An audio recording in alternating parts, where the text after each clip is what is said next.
Number 5. The Fresno nightcrawlers. Starting off the list is going to be my favorite cryptids in the whole wide world, the Fresno nightcrawler. If you've never seen footage of them, it's going to change your life. Look at them. Look at the way they stride around like a pair of pants that came to life. These things are the absolute perfect cryptid to me. There's never been a story of them hurting anything or anyone. There's no livestock that goes missing when the nightcrawlers are around. It's just some chill dudes going for a late night stroll. I can really get down with the lifestyle that the Fresno nightcrawlers are about. The nightcrawlers were first spotted in Fresno, California, which makes a lot of sense why they're called that. They've been mostly spotted in California almost exclusively, a couple times, save for one reported sighting in Poland, so must have been a pretty long walk they were going on. The first recorded sighting was by a man in Fresno named Jose, who claimed that during the night he heard his dogs freaking out at something outside. He went to go see what his dogs were making so much noise about, and through a security camera system in his home, he saw the two little crawlers making their way around. He woke up his brother to come watch the footage as well, but by the time he'd awoken, the creature was already gone. The next morning, they called in investigators to inspect the lawn and the footage, but there was absolutely no trace of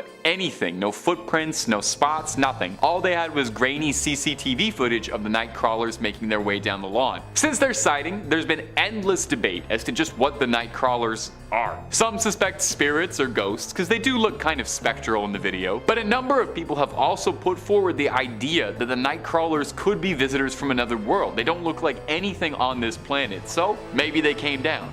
Who's to say? The only person who can truly decide is you. And hey, if you want to see loads more videos of things what might be cryptids or what might be aliens, then you already know the vibe. It's Top 5 Scary. We got more videos of cryptids and aliens that you could ever watch, but you're welcome to try.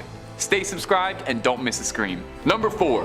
The Enfield Horror. The Enfield Horror is a pretty notable cryptid in American history, and it gets its name from a small string of sightings when it terrorized the town of Enfield, Illinois. The creature has been described as a small, goblin-esque being. Oh, you know how I feel about goblins. It doesn't really resemble any living animals on this planet that it could very easily be described as. It's reported as having 3 legs and leathery skin and moving in a vaguely monkey-esque way compared to a baboon hopping around. So the first time the Enfield Horror was ever spotted, it was in 1973 by one Henry McDaniel. He and his wife had been out that night and were returning home and were greeted by their children. The kids had told their father that there was something they'd seen outside that was trying to get inside the house by scratching on the door. Mr. McDaniel initially assumed it was probably just a cat or a dog, but later on during the night, that peculiar scratching came back again at the front door. He went out to shoo the animal away and was shocked at what he saw. He described to police that it had 3 legs on it, a short body, 2 little short arms, and 2 pink eyes as big as flashlights. It stood 4.5 feet tall and was grayish colored, and it was trying to get into their house. McDaniel saw this weird little thing and thought best to rid the world of it and fired at it. He claims he struck the creature, telling police that, "When I fired that first shot, I know I hit." He says the creature hissed at him, claiming that it sounded like a wildcat hissing, and then proceeded to bound away in long leaps across the yard. The next day, police were alerted to the story and sent over to investigate the yard as to what happened. They didn't find much, but they did find 3-footed tracks throughout the yard. So just what on earth was the Enfield Horror? Or is that the operative word? Was it of this earth? Could it have been some animal that had lost a leg and was injured limping around? Or is it something that had slipped out of an enclosure from a UFO and was hopping around our planet looking for a new meal? Coming in at number 3 is the Chupacabra, one of the most famous cryptids maybe ever in urban folklore. For those somehow not in the know, the Chupacabra is often thought to be a canid-like monster, and is purportedly responsible for disappearances of livestock, predominantly throughout Mexico and the American Southwest, but also propping up in places like Puerto Rico. You know a Chupacabra has been around whenever you find that your livestock has either gone missing or is found dead with all its blood sucked right out. This is actually where the name comes from. While most depictions of the Chupacabra almost always define it as being a coyote-like creature, albeit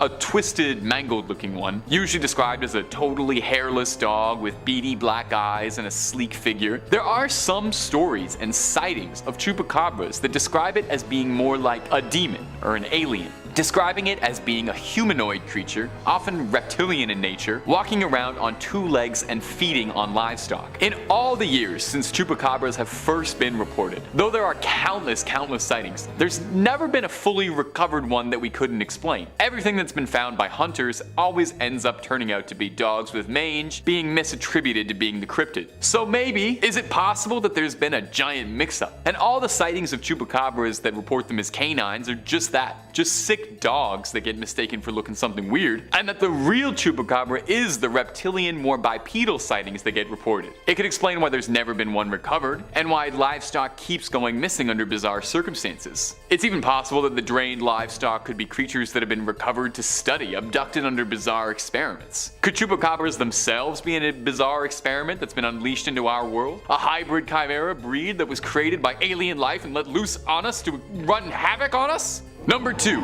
The Dover Demon. The Dover Demon looks outright like an alien, maybe more so than anything else on this list. Its description describes it as a pale, naked, leathery creature with a giant watermelon-esque head and no discernible facial features outside of two gigantic eyes. Kinda looks like Roger from American Dad. It looks like the exact depiction of a little gray man. The first ever sighting of the Dover Demon was in 1977 in the small town of Dover, Massachusetts. One Bill Bartlett was driving down the road with his friends late at night, until they saw something bizarre creeping along a low wall of loose stones on the side of the road. Initially, Bartlett assumed that it was just a cat, one of the most often mistaken creatures for cryptids. But as the headlights shone on it, he realized it wasn't like anything he had ever seen. The creature slowly looked up to stare at him, and he described it as having peach-colored skin with a rough texture akin to sandpaper. Not long after initially seeing the Dover Demon, it disappeared almost into thin air. The creature vanished. It's been wondered, actually, by cryptozoologists after this sighting if perhaps the creature had some sort of camouflage ability or some sort of transportation ability even. Given the extreme resemblance to little greys, the alien most commonly described as being the ones responsible for most abductions, could it be possible that the Dover Demon was something scouting out, a creature looking out from above the stars? Could that possibly explain why the creature was able to vanish so quickly? Was it just a remarkably sneaky little fella? Or is it possible that it was technologically advanced in some way, or being backed up by someone else who beamed it on back to whatever ship it came from? And finally, at our number 1 spot is the Flatwoods Monster, a creature that has long since thought to be alien in origin and not a cryptid as some have said. The Flatwoods Monster was first sighted in West Virginia because of course it was. Everything creepy is in West Virginia. West Virginia is nothing but beautiful, the most picturesque mountains you've ever seen in your life, and horrifying monsters all the way down. John Denver forgot to tell you that part in the songs. The Flatwood Monster was described as being 10 feet tall and roughly 4 feet wide. It's described as being more mechanical in nature than it is organic, kind of a Darth Vader deal going on. Its most notable feature is its giant head with 2 gigantic glowing eyes, described as either bright red or bright green depending on who's telling the story, and it's got a giant cowl in the shape of a spade behind this big orb, making it look like a big weird alien vampire. Its body was armored with thick vertical pipes, and it's got spindly little arms. The first ever sighting of the Flatwood Monster was in the 50s, 1952 to be specific. 3 boys saw something flailing out of the sky, hitting the ground nearby. The boys went home, and one of them told their mother that they thought they'd seen something fall from the sky, maybe an asteroid, and they wanted some help to go check it out. Always a good idea to ask permission from your mom first if you're gonna go check out an alien. Stranger Things kids would have saved themselves so much trouble if they did that. They gathered a small search party together, you know, just in case, and the group gathered and sought out the farm where the object landed, and eventually made their way to the top of the hill, where they saw a large ball of fire and reported smelling some mist that was making their eyes burn. A person in the search party then noticed that there were 2 bright glowing green eyes that were floating around in the trees, and he flashed his light to unveil what was hiding in the dark. They were then treated to a full view of the Flatwood Monster in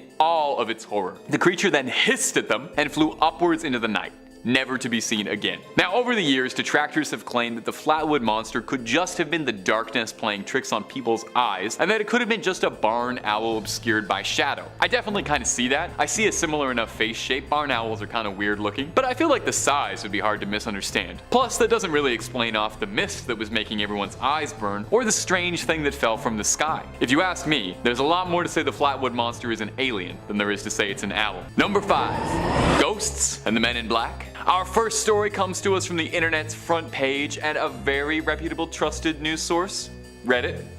A thread was posted asking Redditors, those who've encountered a cryptid, what happened? Now, it's worth a click through, there's a lot of good stuff in there, but our first story comes to us from a user, Amazing Banana.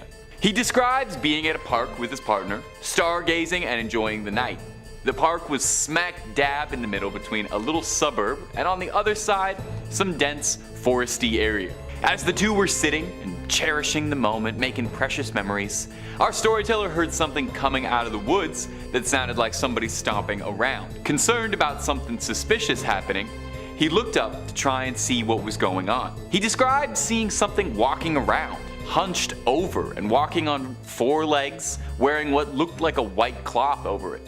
Naturally, he was pretty confused, so he asked his partner to describe the same creature as she looked at it, saying it also looked like something draped in a cloth. Scared and confused, the pair took off to their car to take off and leave behind whatever they'd seen. From here on, the two of them went out to another park to collect their bearings and saw a strange black, unidentified flying object that looked like a helicopter, but the OP said it didn't look like any vehicle he had ever seen before, describing it looking more like one of the vehicles from Avatar or Halo Reach. He said it flew in a way unlike anything he had ever seen. So what exactly was this? Was this a UAP and an extraterrestrial that they encountered in the park? Or perhaps, and this is just speculation on my end, could that have been a cryptid they saw? And the vehicle he saw afterwards was some sort of special government vehicle sent in to collect the sample? Black helicopters and the men in black, that kind of deal. The creature described could be something called a kune-kune, a Japanese urban legend of a cryptid that manifests itself as a thin, white sheet like a floating ghost. Now the OP never specified where the post was coming from, so who's to say? We may never know.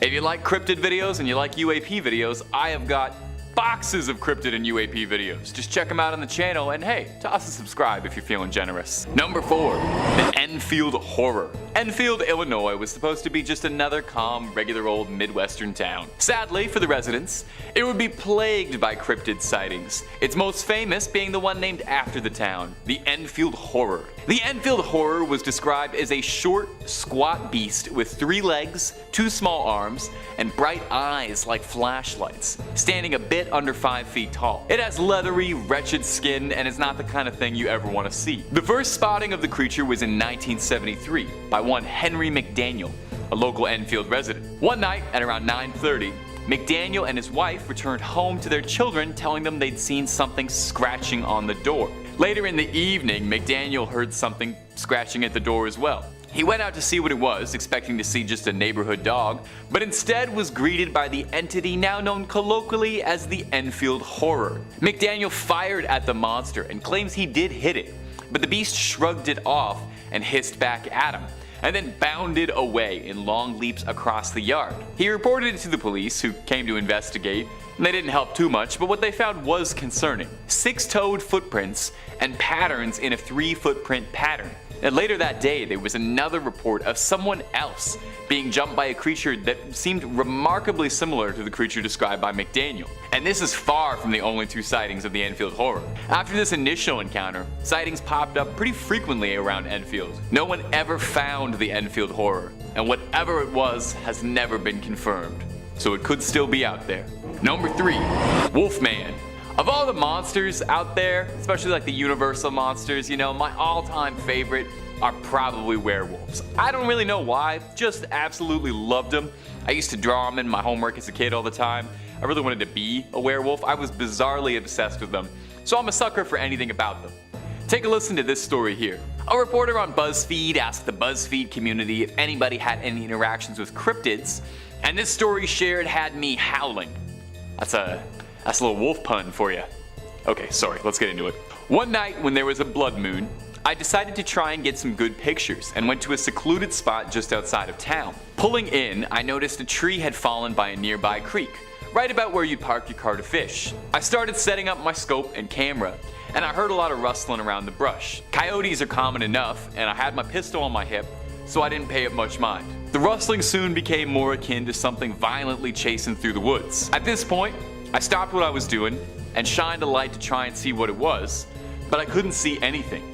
I was off-put by the sounds, so I started to pack in my stuff to leave when I heard some splashing. I turned on my light and I drew my gun, flashing it, and then I saw it. This 6-foot tall thing with what looked like the face of a wolf, but was too big to be a wolf or a coyote. It was as tall as I was. As the light hit it, it growled and charged at me. It barreled forward and disappeared into the cornfield. I left all of my stuff behind, and I came back the next day to find a farmer and some sheriffs. The farmer's sheep had been eaten the night before, so he'd been setting up trail cams and came across all of my things. I told them about what I saw, and they told me it was just a bear. But the tracks were definitely not a bear. Could that have been just a bear, and in a flash of fear and panic, he mistook it for a cryptid? Or could this have been a werewolf sighting? And he should have brought some silver bullets. Number 2, a Ningin. A Ningin is a cryptid I'd never heard of before, but after reading about it, I was instantly fascinated by it. It's described as a humongous, blubbery, whale-like creature, but there's a lot of variations on the creature depending on who's telling the story. Sometimes it's depicted as being kinda cute, to be honest. It looks a bit like a seal, beluga, or a dolphin. And sometimes it takes on a more humanoid, terrifying shape, kinda like a merman sort of deal. Interestingly, Ningin is a Japanese word for human, implying that it should be more humanoid in description. It's described as being anywhere from 20 to 30 meters long, oof. And sometimes it's described as having a mermaid-like tail. Other times, having hands and hind legs.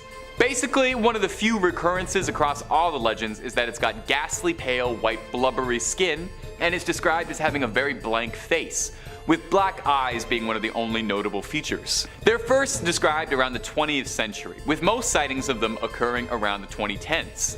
There was a possible sighting in 2006 when people said that they found evidence of a Ningin swimming under ice on Google Earth, but from satellite photos, it can be a bit difficult to ascertain if that's actually what's going on. Still, reports and stories of this thing keep popping up, so it could still be out there. And finally, at our number 1 spot, Chupacabra. The Chupacabra is one of the most famous cryptids out there. Its name translates to goat sucker, and depending on the tale, the Chupacabra comes in many forms. Most often, it's described as being a quadrupedal, canid-like monster. But some depictions also describe it as being bipedal and more humanoid in appearance, and some of the really out there descriptions make it out to be like a little alien goblin looking thing. Over the years, there have been several reports of people who claim to have seen the Chupacabra, and even people who claim that they've felled the legendary beast. Most of these sightings though get attributed to coyotes with mange, which give off a sickly appearance and definitely do look demonic. Time and time again, the Chupacabra is debunked as just an urban legend or a misunderstanding, but goats keep going missing, goats keep getting found with all their blood drained, so what's going on? It's spotted all throughout Mexico, Puerto Rico, and the southwestern United States, always propping up around livestock being drained of blood. So are there really a species of souped up super predator dogs out there? Recently, and maybe you've seen this weird photo going around, a strange bipedal furry-like creature caught international attention online when it was picked up by a trail cam just outside of a Texan zoo. Now there are some who claim that it could just be someone wearing a costume, but it looks a little too spindly for that. As well, skeptics raise that it could just be a coyote standing on its hind legs, which would make sense, but it does look a bit alien. It doesn't really have the stature of a coyote. I'm gonna be honest, if it looks like anything, it looks the most like it's Crash Bandicoot than it does a person in a costume or a coyote. So could this be the elusive Chupacabra? It's occasionally described as bipedal, and maybe it would explain why it's so elusive if it's able to sneak around like this. I just hope we get some answers on this thing. Number 5, Snow Wasset. Coming up first on our list of icy cold little critters is the Snow Wasset, a fearsome, legless little cryptid and a local one to boot, so I had to include it. Anything that comes from the greater Canada area is a big deal for me. It winters by the Great Lakes and the Hudson Bay, and in the rest of the year crawls up to Newfoundland and Labrador. Totally the wrong time of year, buddy. You gotta go to Newfoundland in the winter for Jake's dinner. Anyway, a Snow Wasset is like a weasel. It's a long, furry creature, except it has no legs, except in the summertime where it does have legs and also turns green. If I was a biologist, I would love to get my hands on this thing and figure that out. That particular part of the lore of this creature is really fascinating to me. Why would a creature shed its legs like baby teeth? What cruel joke of evolution is that? It's like a mammal sandworm. Anyway, I gotta move on. When it's in its legless, winterized form, it burrows deep beneath the snow and ambushes its prey by surprise and drags them into the frozen underground. Absolutely horrifying. A frozen, legless, furry little snake is not pleasant by any definition. A wasset is said to be 4 times as large as a wolverine and 40 times as hungry, requiring a vast amount of meat to keep it sustained. Doesn't shed enough calories shedding those legs. I'm sorry, I don't know why I'm so hung up about this, my ghouls, but I am. Maybe it's because there's not actually that much information about the Snow Wasset out there. Sightings and stories about it date back mostly hundreds of years, and there haven't been too much buzz about them ever since. Perhaps they're extinct. Or perhaps they've all just burrowed under too deep where I can't see them. Either way, the only thing that really stood out for me is they turn green and have no legs, so I'm gonna keep banging on that. And hey, when it's this cold outside, what do you really need to go out for? Stay inside, order some food, turn the heat up, and keep watching Top 5 Scary for the rest of the night. And while you're there, maybe think about tossing a subscribe your way if it's not too much trouble. Number 4, the Knucklevy. Coming up next on this list is the Knucklevy, a cryptid that I had never heard of before researching for this video, so I hope it's new to you too, and you get to learn something cool. The Knucklevy is an old Nordic myth, a demon of the sea appearing as a horrifying demonic part horse, part man, part thing hybrid. Seriously, this thing is disgusting. It looks like somebody glued a bunch of leftover horse parts and man parts together, and it's completely skinless, leaving its exposed flesh to all the elements to see. Kinda looks like one of those behind the scenes videos of how they make McDonald's chicken nuggets, you know? The Knucklevy is said to be trapped in the sea during the warmer months of the year, and then come winter is set free to wreak all kinds of havoc. This thing is pure evil, destroys just by breathing. The horsey head part emits toxic fumes just by opening its wretched maw, and this vapor causes crops to wilt, people to fall ill, and drought soon follows after. I see why they keep this thing locked up for most of the year, because it kinda sounds like a royal nuisance. It's thought that the Knucklevy was first created by old Nordic storytellers as a way of rationalizing and explaining away things like drought and plague destroying the harvest. It's much easier to put a face to your problems, and when that problem is a wretched flayed horseman, it's easy to get angry at that. When stories of the Knucklevy were told, it was thought to be so evil that its name was always said in a hushed whisper for fears of speaking too loudly of it could attract its attention. Oh, I wish I knew that about 2 minutes ago. I just said its name like 16 times very loudly. It's said that if you were ever to encounter the dread Knucklevy, to find the nearest fresh body of water. This sickly creature of the sea is deathly afraid of fresh water, I guess. You'd think a creature with all that skin exposed wouldn't like salt water or the cold, but hey, there you go. To each their own. You do you, terrifying skinless monster horseman. Number 3, a Chenu. A Chenu is an Algonquin creature of folklore a bit similar to a Wendigo, but with some fun regional twists. While both creatures hunt in wooded northern areas, and are both commonly associated with the wintertime, a Wendigo is usually depicted as a stretched out, emaciated monster, whereas a Chenu is depicted as being massive, very furry, and only getting larger and larger the more it eats. Actually, reading that back now, I realize that's not terribly impressive. Most things get larger and larger as they eat. Much like a Wendigo though, a Chenu is thought to have been formerly a man who was turned into a beast, either through their greedy ways, refusing to feed the starving, or for those who give in to the darkest of temptations and consume human flesh willingly. A Chenu is described as looking like a cross between an old man and a beast, large and imposing in appearance, with big chunks of their own flesh missing, possibly self-inflicted. They cover themselves in the forest, hiding themselves with leaves, bark, snow, pine needles, until they look like a horrible lint roller of the woods that walks upright. Interestingly, unlike a Wendigo, it's thought that the process of turning into a Chenu can actually be reversed. There's some good news. In some folktales, the way to cure a Chenu is a special medicine that can cause them to vomit up their frozen heart and vomit up the flesh that they've consumed, causing the afflicted to revert back to their human form in a sight that is no doubt disgusting for everybody. But if this isn't possible, if you don't have this medicine on hand, or it's just not feasible to trick a Chenu, you can also get it to eat salt, which will apparently melt it from the inside. Poor Chenu. You're forced to live a tormented existence as a snow monster, isolated from your former friends, doomed to hunt on your former species, consuming only the darkest meat available, and you can't even order a little bit of salt for your dinner, eating a totally flavorless diet. I got nothing but sympathy for you, Chenu. Number 3, Kamaitachi. I think it's really fascinating what each culture's cryptids look like, you know? Each culture creates cryptids, and they all put their fun little spins on it, and whenever I get to make these videos, I learn all sorts of really cool mythological stuff that I'd never heard of before, and I sincerely hope you get that out of these videos too. I'd never heard of this next one, the Kamaitachi, but I am obsessed with it now. Coming to us from Japan, this yokai, which is like a Japanese type of demon, appears like a weasel except with razor-sharp, sickle-like claws, like a real-life Sneasel from Pokemon. I'm actually amazed there's no Pokemon directly based on a Kamaitachi. They seem like perfect for it. They have spiny fur, similar to a hedgehog, like prickly little needles, but they bark like a dog, and their claws could not be any sharper, and they're sickle-shaped. And also, a lot of depictions of them are downright adorable. These funny little creatures are extremely lightweight and have learned how to ride the currents of the wind to travel. They honestly sound kind of like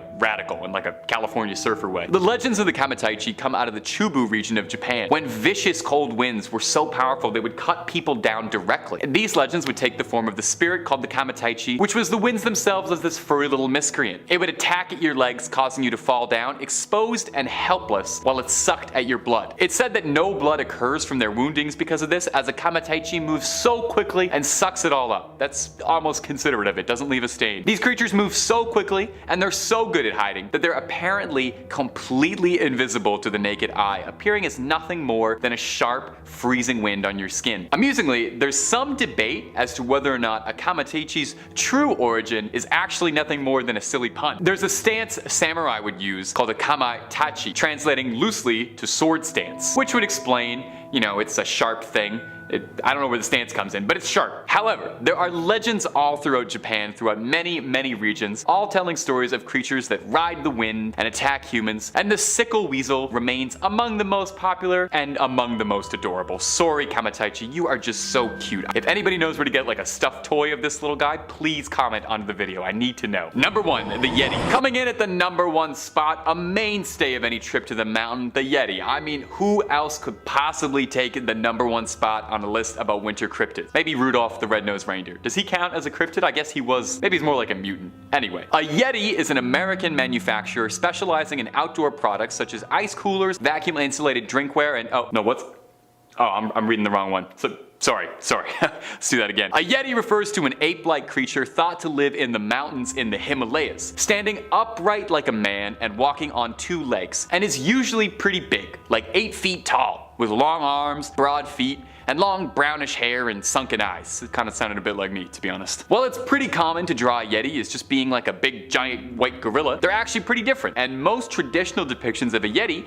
color it with darker fur. They're probably one of the oldest cryptids out there that's still talked about so fondly, with stories of Yetis going all the way back to 326 BC, when Alexander the Great sought out to capture one to see for himself while he was conquering the Indus Valley, although he was told that no Yeti could survive at an altitude low enough to meet him, and Alexander wept, for there were no more Yetis left to conquer. It's got several names. It's sometimes called a Sasquatch, or in the West it's popularly referred to as an abominable snowman, although that's a term by British officers who were stationed in the Himalayas, as no natives to the regions call it that. The name Yeti possibly comes from the Tibetan words Yete, meaning a man-like animal, or from Meti, meaning bear in some Nepalese and Tibetan dialects, which would make a good bit of sense, as it's thought that a number of Yeti sightings over the years that led to it being such a widely recognized cryptid could actually just be bear sightings being mistaken in the frosty air. In fact, there's a theory that Yeti sightings are from hybrid polar bears that had bred with grizzly bears, which has been recorded to happen, just not really anywhere where Yeti sightings are really made, so kinda up in the air. In Sherpa tradition, it's said that a Yeti is a powerful, mystical being, and a Yeti can choose to whom it will make itself visible to, choosing to only appear to those who believe in it. So if you're ever trekking the Himalayas and worried about an attack, here's a little advice for you: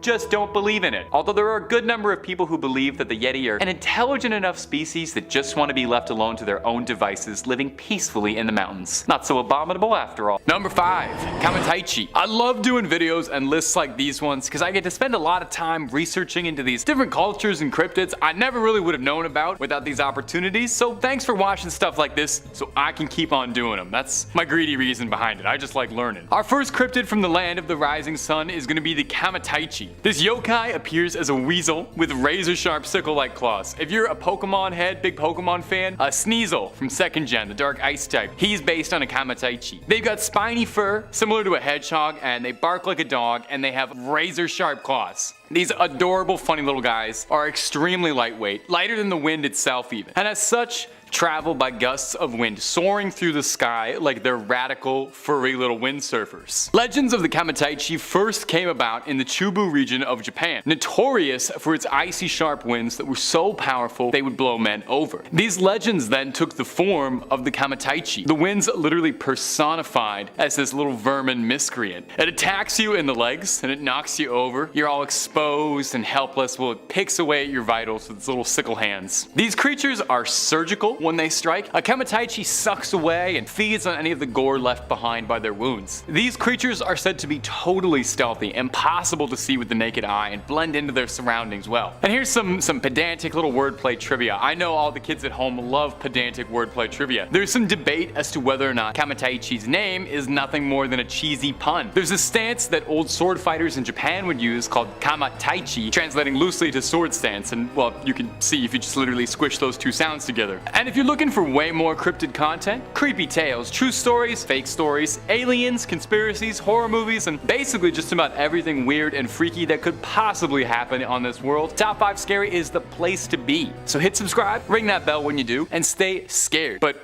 also stay watching this video, okay? Nothing I love more than seeing you guys watch them all the way to the end. Now let's keep going. Number 4, Tekite. Coming in next is gonna be a fairly newer urban legend, but it gripped me so much I had to include it in this. It's the Tekite. Tekite is a legend about the ghost of a student who was slain when she fell onto a railway line, where she was then split in half by a train. No easy way to say that, might as well just get it out of the way. Much like an Onryo, which, hold on to that thought for now, we're gonna come back to that in a minute. She's a vengeful spirit of a wronged woman who lurks train stations at night, stalking out for her victims. She drags herself across the ground using her arms, dragging the spine sticking out of her torso, scraping across the ground, making a horrifying tick-a-tick-a sound from where she gets her name. And you thought that was just like a cute little sounding name, didn't you? Nope. Try if you can. Just try to get the mental image out of your head of a ghost girl clawing along on just her hands and elbows and her spine following along behind her. She's also carrying a giant sickle with her, so there's that too. She's really not much of a farmer, so I'll tell you right now, she's not using that for crops. If she finds you, Tekite will chase you and slice you in half. Whoops.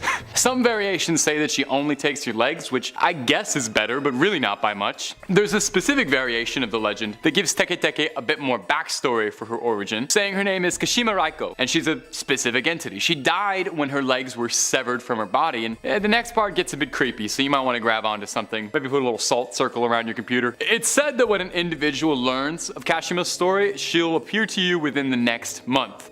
So start timing now, I guess. Kashima Raiko is said to haunt bathroom stalls asking where her legs have gone. If you answer in a way she doesn't approve of, she'll take them from you. Incredibly bizarrely, most of all, this isn't the only bathroom themed horror story on this list, and I'm not joking, so we'll talk about that in a minute, but in the meantime sit tight and wait what I could possibly mean. Number 3, Kamakiri. Something I really like about reading about Japanese yokai and their mythological monsters when you read about a bunch of them is that they tend to kind of fall into 2 categories, you know? It's either the most terrifying thing I have ever heard in my life, a story of a malevolent spirit that's been wronged and will haunt you and do something unspeakable for a painful death, or they're just like weird little goblins or like weird little ghouls that go around doing silly little things. The Kamakiri is one of the silliest little demons I have ever read about, so that's why I'm including them, because they're hilarious. A Kamakiri looks like a weird little bird, like a little bird monster, with a razor sharp beak and very pointed claws. They're teeny